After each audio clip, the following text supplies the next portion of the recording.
the women are caught up in the siege of Saratoga. Yeah. They weren't thinking that the British were going to lose or that they were going to have to retreat.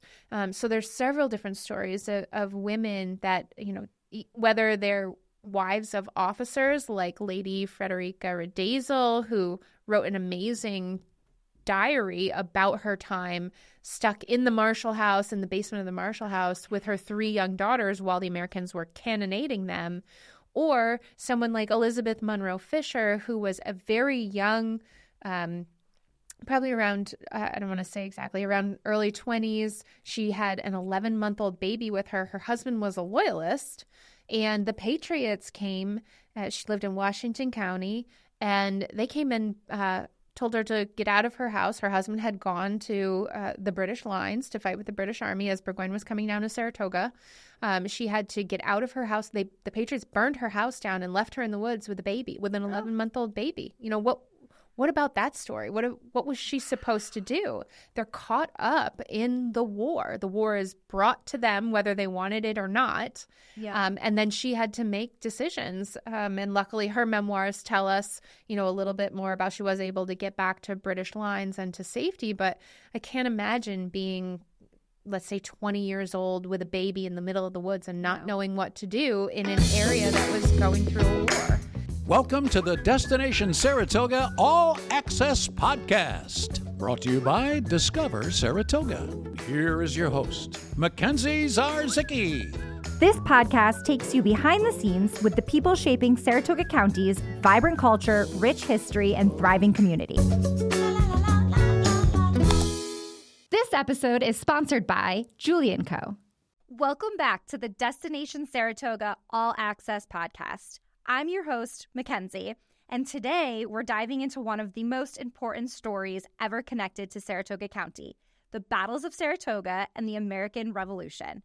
Joining me today is Saratoga County historian Lauren Roberts, and Lauren has been leading the charge in helping our community prepare for Saratoga 250, the commemoration of the American Revolution's turning point, which will take place here in Saratoga in 2027. On today's episode, we talk about this year's commemorative events, including Siege Weekend, October 11th to the 12th, and Surrender Day on October 17th. We also talk about the significance of the battles of Saratoga, our local historic sites, exciting Saratoga 250 initiatives like Augmented Reality, and of course, how Saratoga County will celebrate in 2027. Now let's hear from Lauren. My name's Lauren Roberts. I am the Saratoga County historian and the chair of Saratoga 250. So I've been county historian since 2009.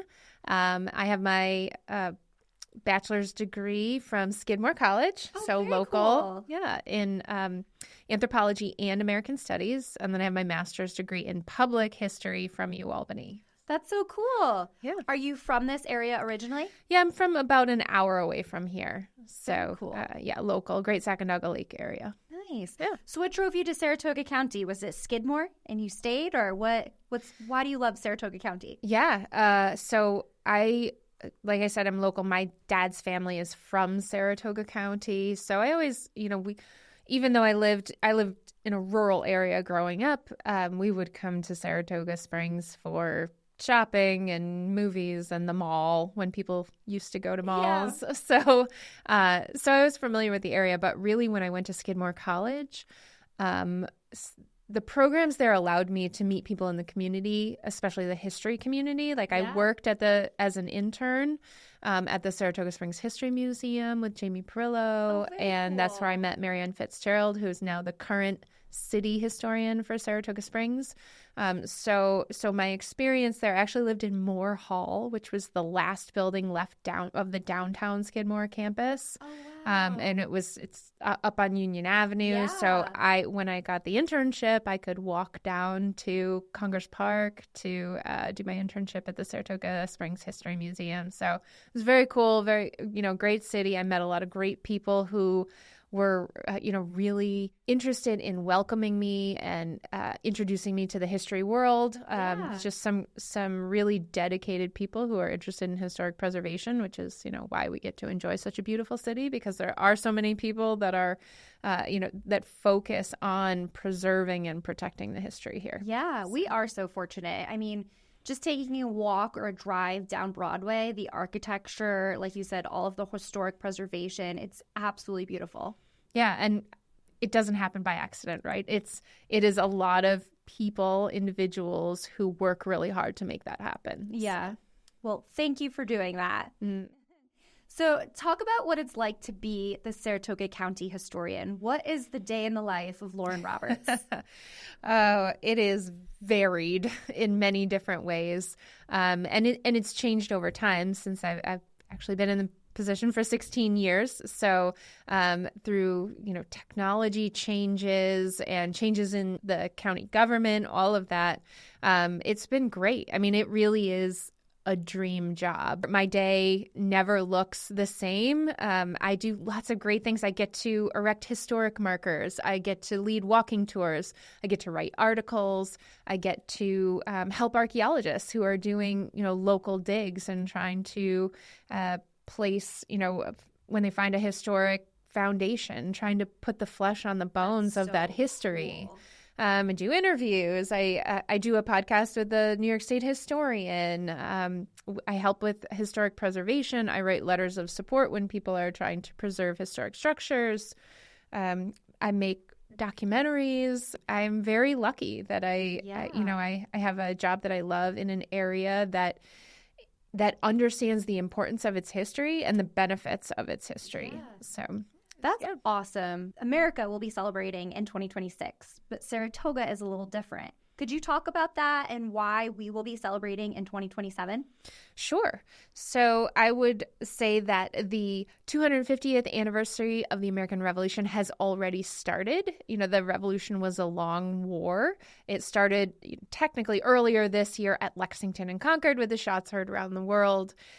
So this is a big year for the Boston area. And then, as you mentioned, next year in Philadelphia, July 4th, 2026 is a big date. But for Saratoga, the time for us to shine is really 2027. And that's because in the fall of 1777, there were the battles of Saratoga.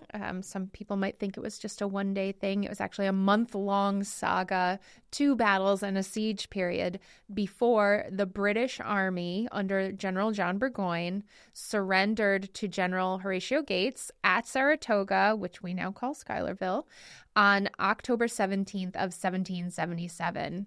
And that victory is very significant. It's also called the turning point of the American Revolution. And the reason it's called that is because this victory was the first time in world history that an entire British field army surrendered. And that surrender then was the catalyst to convince the French that we might have a chance to win this war and that they should become our ally. They recognized us as an independent country. And then what we really needed was for them to send support, and not just guns, but troops on the ground, and most importantly, a navy, which we really needed. So once France became our ally, it started kind of a domino effect. Not long after, the Spanish came on board and the Dutch. And so really, after Saratoga, the Revolutionary War became a global war for Britain. So they were fighting a bunch of other countries now that were now our allies around the world. And that's really what turned the tide of the war. Britain now had several different fronts that they had to defend themselves on. They couldn't just concentrate on North America. And so that's really why we see that change and why we call Saratoga the turning point of the American Revolution. That is so cool. I have chills thinking about it. I'm such a history geek. I love it. And I grew up in Schuylerville. I don't know if I've told you this before, but my house was connected to the monument, so I could see it in my backyard. And I lived on Burgoyne Street. So I love the history. And I think it's so important that people are educated on not only Saratoga's role, but even timeline of events, because I think a lot of people may think the Declaration of Independence was when we became a country or a free country, and so much more occurred after that. And a lot of it was here in Saratoga between Schuylerville, where the surrender site is, and then even Saratoga National Historical Park, which is Absolutely beautiful. One of the nicest parks I think we have here in New York State. Now, here's a quick message from our sponsor. If you're ready to live in a vibrant downtown full of arts, activities, shopping, fine dining, and world-class thoroughbred racing, or you're drawn to the Adirondack Park with its lakes, trails, festivals, and restaurants, it's time to call Julie & Co. Realty, LLC, your hometown brokerage with local experts. Julie & Co. Realty, LLC gives you the insider's advantage on what's available in Saratoga Springs, the Capital Region, and the Adirondack Park. And with realtors who specialize in lakefront properties, second homes, historic homes, land and commercial listings, they have the premier agent you need to help you buy or sell with confidence. For more information, visit juliecorealty.com. Can you talk about some of the upcoming Victory Season events that we have this October? Yeah, absolutely. So October, I mean, lucky for us, the battles of Saratoga, well, the second battle, which is the Battle of Bemis Heights, and the siege period, they happened in October. The first battle actually happened on September 19th of 1777. The only standing structure on the battlefield that was present at the time of the battles. Is that the Red House? It is, oh, yes, okay. the iconic Red House. So pretty. Yes, and that was Benedict Arnold's headquarters and General Enoch Poor's headquarters at the time of the battle. So the Nielsen's, it was a young family that lived there. They had fled, they left, and Arnold and Enoch Poor commandeered it for their headquarters. And it's the park has interpreted it from that time period. So you can actually go inside and see what it may have looked like when Benedict Arnold and Enoch Poor were there. That's so cool. So that is a great. In the windows before. Yes. I'm like, it's so cute. Yeah. It's very small, but it is in immaculate condition, and it's overlooking the mountains. It has one of the most beautiful views. I mean, there's several beautiful views on the battlefield. Yeah. One of the great things about our battlefield, and you mentioned, how beautiful the park is that it's very similar to the way it looked in 1777, that rural farmland atmosphere.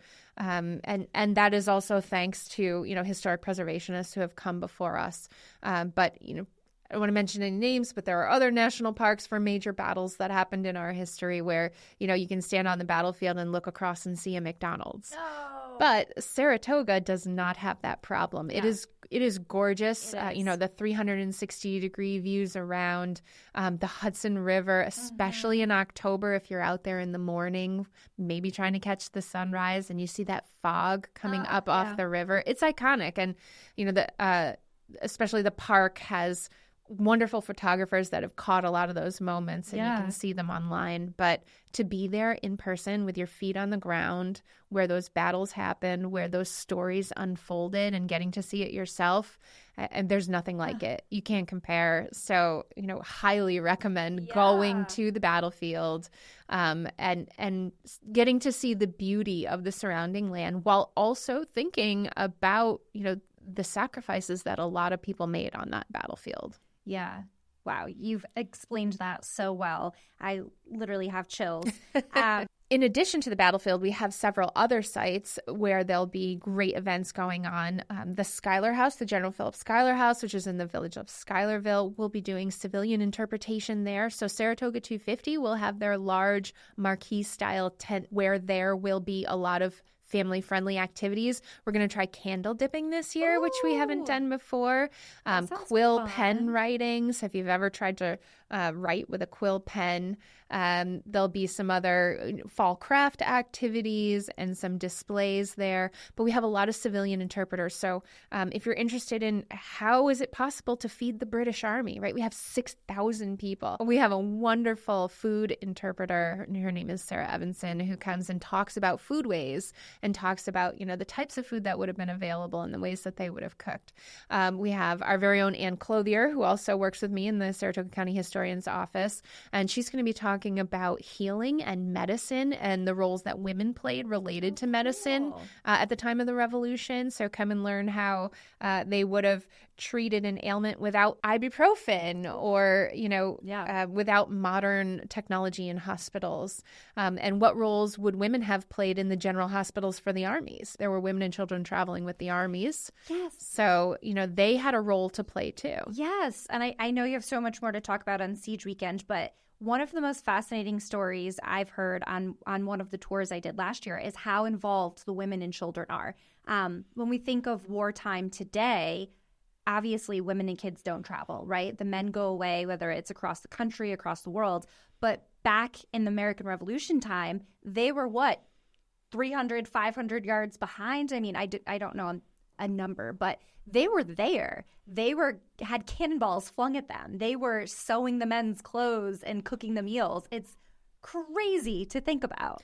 Yeah, they played an important role in the Army, unlike today, where there's support staff available that are part of the Army.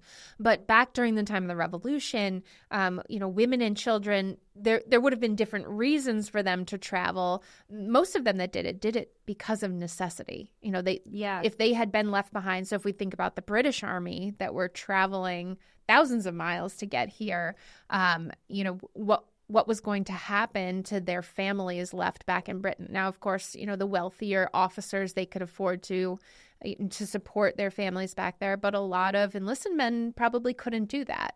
And same for the Americans. There were women and children also in the American Army following along, and the roles they played were largely sewing. They did a lot of sewing. They did a lot of laundry, which was really a downer. It was very difficult to do laundry. And they did support in the hospitals with healing and taking care. So, they weren't the surgeons, but they were the ones that were dressing wounds and, emptying chamber pots and taking care of them and feeding them, those types of things. Yeah. Absolutely necessary for the operation of an efficient army. Yeah. So they played an important role. It wasn't just, I think sometimes people think that they were there for nefarious or they were there for distraction. And maybe they were for some of them, but they also played a really necessary role, especially in the British Army. The women are caught up in the siege of Saratoga. Yeah. They weren't thinking that the British were going to lose or that they were going to have to retreat. So there's several different stories of women that, whether they're wives of officers like Lady Frederica Riedesel, who wrote an amazing diary about her time stuck in the Marshall House, in the basement of the Marshall House with her 3 young daughters while the Americans were cannonading them, or someone like Elizabeth Monroe Fisher, who was a very young, probably around, I don't want to say exactly, around early 20s. She had an 11-month-old baby with her. Her husband was a loyalist, and the Patriots came. She lived in Washington County, and they came and told her to get out of her house. Her husband had gone to the British lines to fight with the British Army as Burgoyne was coming down to Saratoga. She had to get out of her house. The Patriots burned her house down and left her in the woods with a baby, with an 11-month-old baby. What about that story? What was she supposed to do? They're caught up in the war. The war is brought to them whether they wanted it or not. Yeah. And then she had to make decisions. And luckily her memoirs tell us, a little bit more about she was able to get back to British lines and to safety. But I can't imagine being, let's say, 20 years old with a baby in the middle of the woods and not knowing what to do in an area that was going through a war. So it's great to be able to talk about these stories that not everyone knows. There's not enough room in a textbook to print them all. Yeah. But these kind of relatable stories that you don't always get from the top-down approach of history, but it makes it so that you can see your own life reflected in that. You can almost feel what she would have felt, or ask the same questions she would have asked. What am I going to do? How do I even take care of my baby in the middle of the woods? How am I going to find food? Yeah. So those types of stories, I think, help bring history to life, make it relatable. And I'm always looking for the newly revealed, the new scholarship. What didn't we know before that we know now? I think that makes any historic site more interesting to visit. Absolutely. Absolutely. Because as you were talking about the women's stories, I know you guys have dabbled in some augmented reality with your pull-ups and the characters actually come to life. And as you said, you're hearing her story. Could you talk a little bit more about that? Yeah. So, and that actually ties into Siege too, because at Fort Hardy Park, which is in the village of Schuylerville on Ferry Street, there's a visitor center there, and Saratoga 250 has leased the lower level of the building, and that is going to be our hub for our Saratoga Revolutionary experience. And really what we're looking for there is giving visitors an immersive experience through technology to be able to tell them the stories in a way that they can understand. I don't know about you, but I am certainly a visual learner. And sometimes when people are telling me, or I'm reading on a sign about troop movements, or they went from the north to the south and these guys were on the west flank, it's very hard for me to think in my head what that would have looked like. Or to visualize it in your head. Yeah.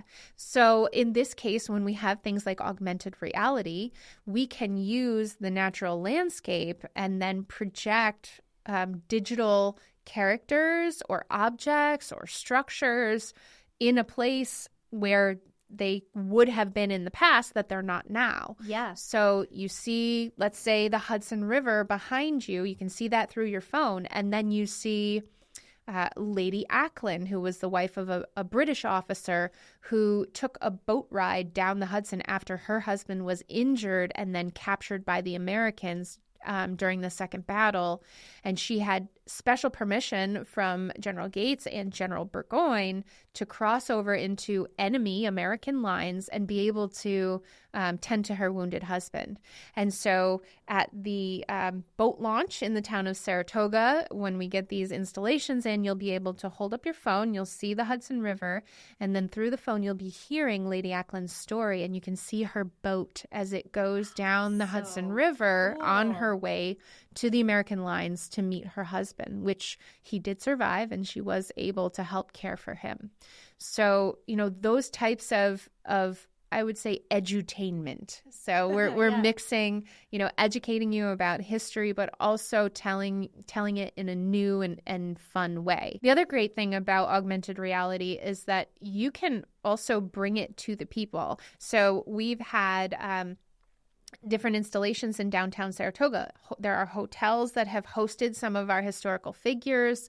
The city center has a set of them. So we know that there's a lot of people in the city of Saratoga Springs. And if we can show them a little preview of what they'd be able to see at actual historic sites, I think it might entice them to drive the extra, 8 to 10 miles out and be on those historic sites and check out those landscapes and listen to those stories. Totally. So it is. And the other thing that's great is using something like augmented reality that can be on an exterior interpretive sign that you can activate from your phone whenever it's convenient to you. Yeah. It helps us to increase our audience. We know that people can't just be there on Wednesdays and Saturdays from 12 to 3. Yeah. If you're taking a walk with your dog at 5:30 at night and you happen by one of these signs and you shoot it with your QR code and Lady Ackland stands up in front of you and starts to tell you her story in 5 minutes or less, then we're meeting people where they are and still giving them the opportunity to experience and understand our history. That's fantastic. I've had a chance to play with the pull-ups at the visitor center, and it is the coolest thing. It's so cool. Being able to, like you said, visually interpret history versus reading a book, right? It just makes it that much more fun. And I think you're going to touch way more audiences with it that way, too, in terms of the video representation of it. So that is so cool. I'm really excited about that.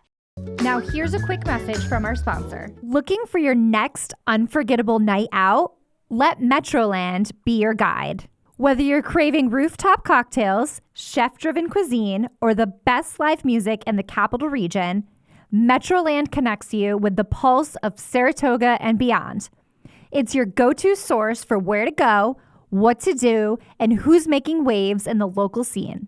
From hidden gem restaurants and bar openings to weekend event guides and exclusive interviews with the area's top creatives, Metroland brings the capital region to life one story at a time. So before you plan your next night out, check out themetroland.com And follow the Metroland on Instagram. Metroland. Discover your scene. Other than the augmented reality, what else is in store for Saratoga 250, particularly as we lead into 27? Yeah, so I would say we have a pretty significant commemoration coming up this December. So in the winter of 1775, a man named Henry Knox, who was a 25-year-old bookseller from Boston with very little field experience, agreed, or maybe I should say George Washington agreed to let him come to Fort Ticonderoga and secure cannons and artillery that would then be brought out to Boston.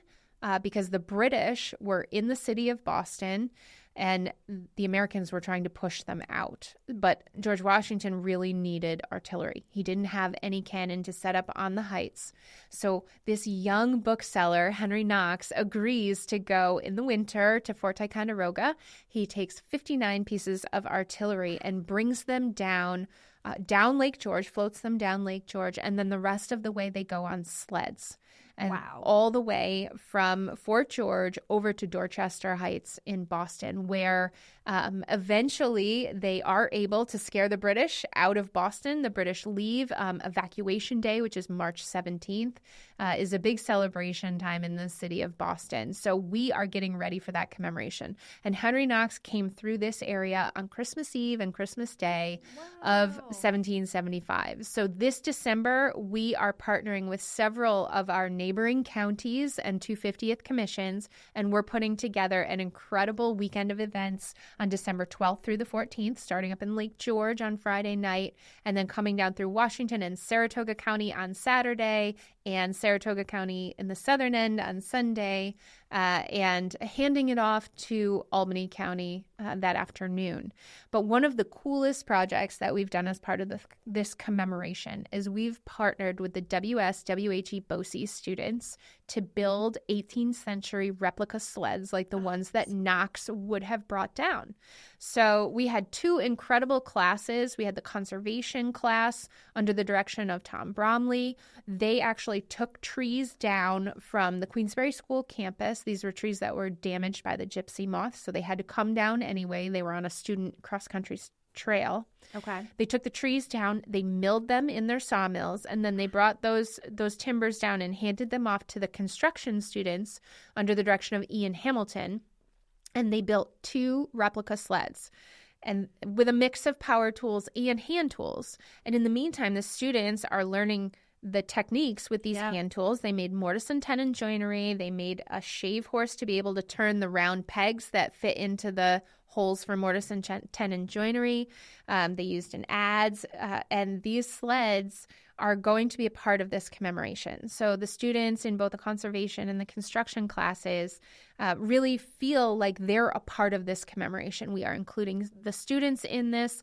And one of the most exciting things is that at the end of the Knox Trail, one of those sleds is going to be permanently accessioned into the New York State Museum collection, and they will be on display as part of the Revolutionary 250 exhibit that the New York State Museum is doing in 2026. That is so cool. It's been great. We've been bringing these sleds around to lots of different places this summer to have them out so the public can see them. They spent a week at the Saratoga County Fair. They were at the Washington County Fair, Schaghticoke. We brought them to SPAC on the opening night of the orchestra when they shoot off the cannon for the 1812 overture. So we brought the sleds there. And it's quite an ordeal. The sleds weigh about 1,000 pounds a piece because they had to be hefty enough to have, a 2,000-pound siege gun, a cannon on top. They had to be very thick. And then we're also working with the Washington County Draft Animal Association to actually pull those sleds in December. So we're going to have a couple of teams of horses, and they're going to pull those sleds in different places throughout our county. So in Saratoga County, we're going to accept those sleds and the noble train of artillery on Dix Bridge, which is in Hudson Crossing Park. Oh, it's got okay. Yes. Yep. So the horses will, and the cannon and the artillery and the reenactors, the procession will leave from Dix Bridge Bridge and go down the old Champlain Canal tow path into Fort Hardy Park in Schuylerville. And then we're going to have Knox Fest there on Saturday, December 13th, where there's living historians and there's draft animal wagon rides and there's going to be a big bonfire. We're going to do a lantern walk. It gets dark pretty early in December here. So there will be an artillery salute at dusk with all of the cannon that are there. So very exciting stuff going on. And that's, not too far away in December. But the partnerships we've made working with BOCES, working with the Draft Animal Association, and also Stewart's Shops is naming an ice cream flavor after Knox, which they're going to reveal. We had a contest over the summer with our top 3 names of ice cream. So we allowed the public to vote on those with the winner of the ice cream contest was. And then Stewart's is going to have that ice cream available for the duration of the commemoration. So we've had a lot of great community partners that are a part of this whole big commemoration, and really excited for December. It's going to be great. Now, here's a quick message from our sponsor. Discover Saratoga membership puts your business in front of thousands through online listings, social media, print guides, referrals, and signature events like Chowderfest and Restaurant Week. Plus, you'll get insider access to convention calendars, networking opportunities, and marketing support year-round. Join the 500-plus local businesses already growing with Discover Saratoga. Visit discoversaratoga.org/membership to sign up today. So we talked about this year's events. So we have Siege Weekend, October 11th and 12th.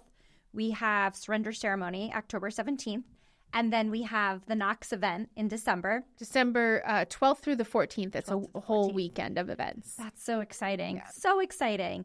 And then we'll roll into 2026 and we'll start preparing we'll have probably the same similar events again next year. You have events all year long, though. Don't you do various speakers and stuff in the spring? We do, yes. We have an annual symposium, the Turning Point Symposium, which happens the first weekend in May every year, and we do a different theme.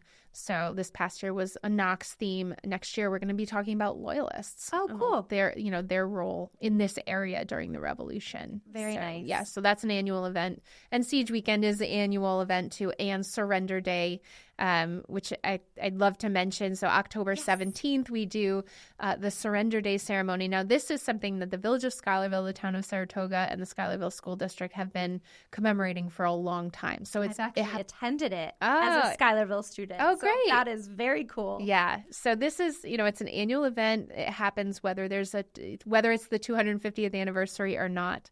But it's really great to be able to see the Schuylerville school kids walk down in the same path that the British soldiers and the German soldiers took when they were laying down their arms during the surrender. So the students come down. There is a cannon there that fires. They actually reenact laying down their arms. They sing patriotic songs. And they do a traditional 13 toasts to George Washington and to Liberty with their little apple cider cups. So cute. They scream huzzah at the top of their lungs like 50 times, and they love it, but it really, I think, when you live in a place where there's a lot of history and you drive by the historic markers every day, I think you get a little bit jaded. So when you have an event like that where you're sitting on the ground where history happened and you hear the cannon and you see the reenactors dressed up and people are talking about what actually happened in your backyard, I think it helps it to sink in with kids. They're visual learners too and experiential learners. Yeah. And I think a lot of them look forward to that ceremony every year. So that's a really exciting ceremony. And this year, I think we have a couple of hundred students from Schuylerville, but also other school districts that are going to participate too. So I'm really looking forward to this ceremony getting bigger and bigger every year. Yeah. And then in the afternoon, there's a bus tour where people can go to the different sites. It's going to be led by Town of Saratoga historian Sean Kelleher, who is a great storyteller and is immersed in the history. So visiting many different sites in the Schuylerville area that were significant to the siege and surrender period. So people can actually, be in those spots on the anniversary of the surrender day. So lots going on Surrender Day too. That's so exciting. It brings me back when I was a child. My mom was part of the Turning Point Committee when they would do the parade every year, and then the reenactment that they used to happen over by Hudson Crossing. I think it was across from the locks in that big open field. And I remember dressing up in colonial garb with my mom and walking down Broadway. I was like, oh, so fun. Yeah. We're just so lucky to live in such a cool place. And like you said, Schuylerville not only has all of that history, including the Schuyler House. So for those of you who might be familiar with Hamilton, that was the Schuylers' summer house, I believe, right? Mm-hmm. And then the Monument, which is right up the road. Actually, I heard this story, and I wonder if it's true. Maybe you can tell me. So I grew up across from the Monument, and there's 4 sides to the Monument statue, and one of them has an empty hole or an empty nook. Could you talk about that? Sure. So the monument was put up it started on the 100-year anniversary of the battles of Saratoga. And one of the architectural designs on the outside, there are 4 niches around over the opening of the monument. And there was supposed to be a bronze statue in each of those 4 areas. So there are 3 there now, Daniel Morgan, General Schuyler, Horatio Gates, but the 4th is left empty. And it's left empty for someone who was very significant to the battles of Saratoga, but later turned traitor against the country. And that would be Benedict Arnold. So, he also has another significant monument at the battlefield, the Boot Monument, which also does not have his name on it, but it is commemorating, he was actually shot in the lower part of his leg in the boot area. So that's why there's a boot there. It does not say his name anywhere on the monument, but it is a commemoration to the leg that he sacrificed. Not he didn't lose his leg, but he walked with a limp for the rest of his life. So that, it's interesting the ways in the past that we've chosen to commemorate the incredible bravery and inspiration that he was able to give his men at Saratoga to be able to break through the British lines. And then, afterwards, when these monuments were being built, we know the end of the story. We know what happened to him. Yeah. So how do you commemorate what he did at Saratoga without, ignoring the fact that he later betrayed his country? Yeah.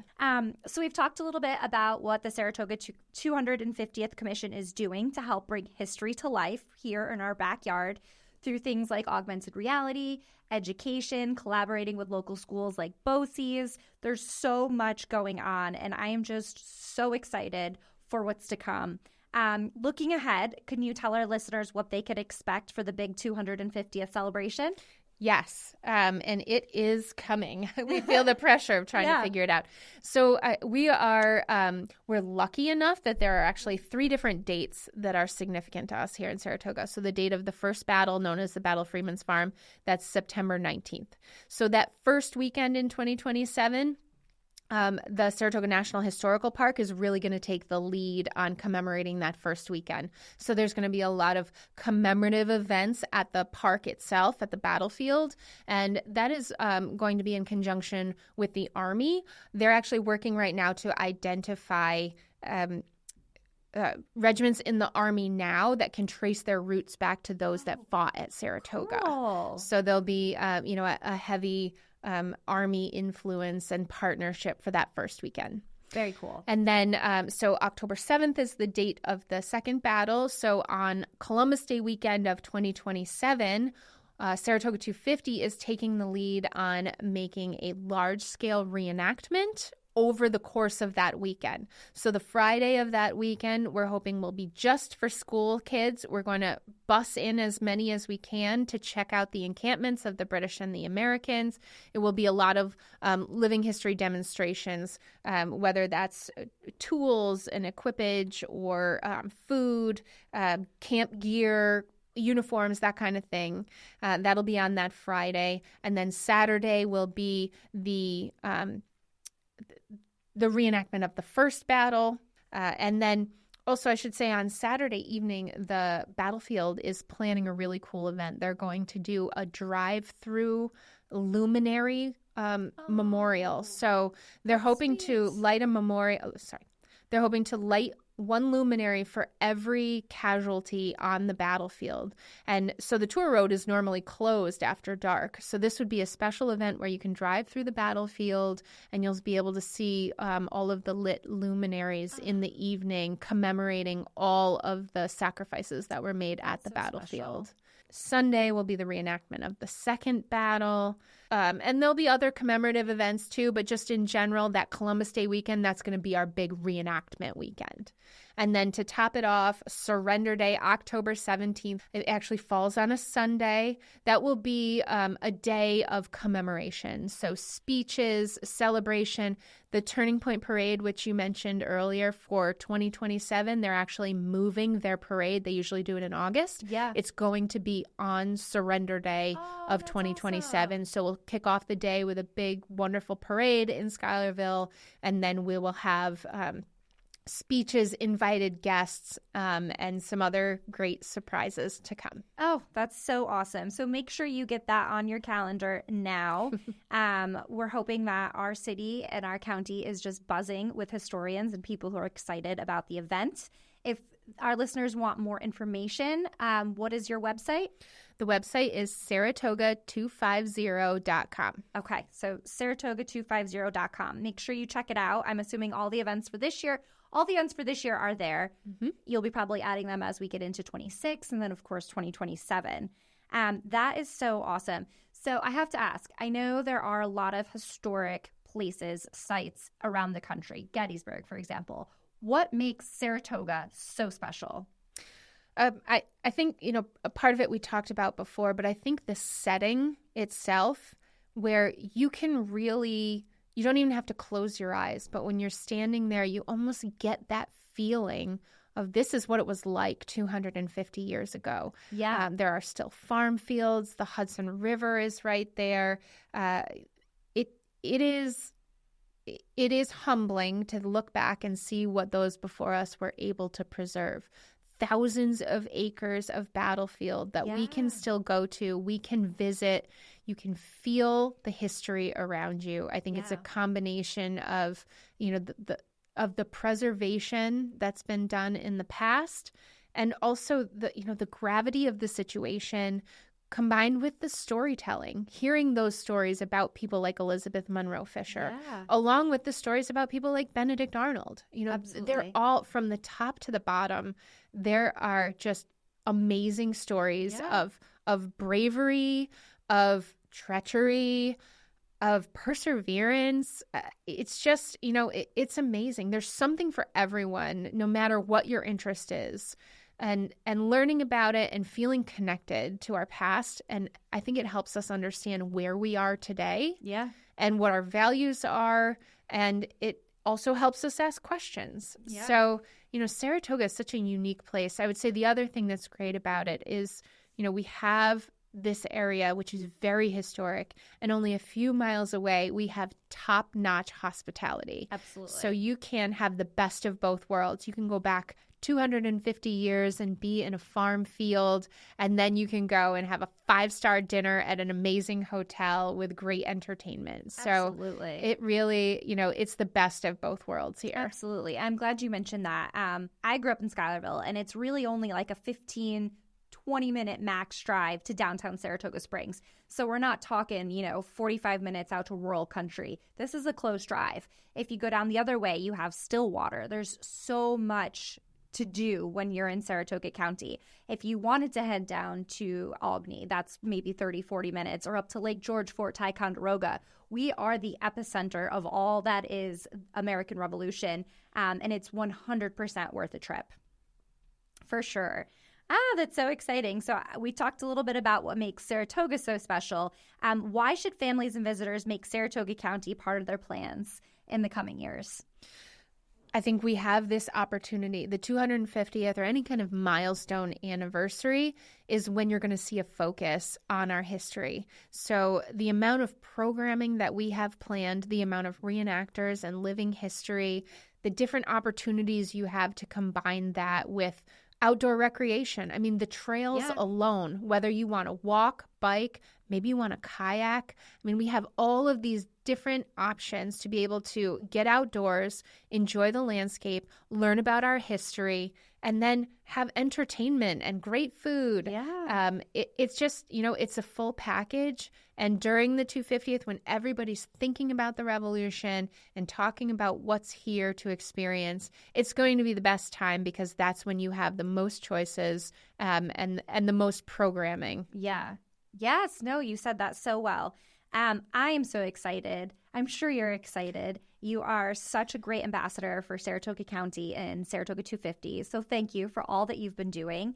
I'm so grateful for your time. This was so fun. And like I said, I love history. And I feel so fortunate to have grown up in Schuylerville and now live in Saratoga and to really have a chance to learn more about what's happening. And a lot of that, I have to give credit to Saratoga 250 for, revitalizing all of this for us and bringing these stories to life because you guys are doing such a great job. Thank you. And it is, it's important for us to focus on all of this because in 50 years, what will be here for them to commemorate. So we want to make sure that part of our legacy and what we're doing now is ensuring that our investments that we're making, whether it's upgrading the infrastructure to our historic sites or, protecting resources and talking to the kids, the younger generation about why it's important to preserve this. Exactly. So that when it's their turn, they understand why we need to keep the battlefield the way it is and why we need to put effort into historic interpretation and telling those stories. Because if we let that go, if we lose it, it's very difficult to get back and sometimes impossible. So being able to share with the next generation, the amazing sites we have and how much work it took to get them there and what we can do into the future to ensure their preservation and their legacy, that's just as important as what we're doing today. Yes. Well, thank you for all that you do. Thank you so much for your time today. I had such a blast chatting with you, and I'm looking forward to seeing what Saratoga 250 and Saratoga County have in store. Great. Thank you, Mackenzie. Thank you. Please like, subscribe, rate, or review our show. Thank you. This episode is sponsored by Julie & Co. This podcast is produced by Discover Saratoga and Bright-Sided Media.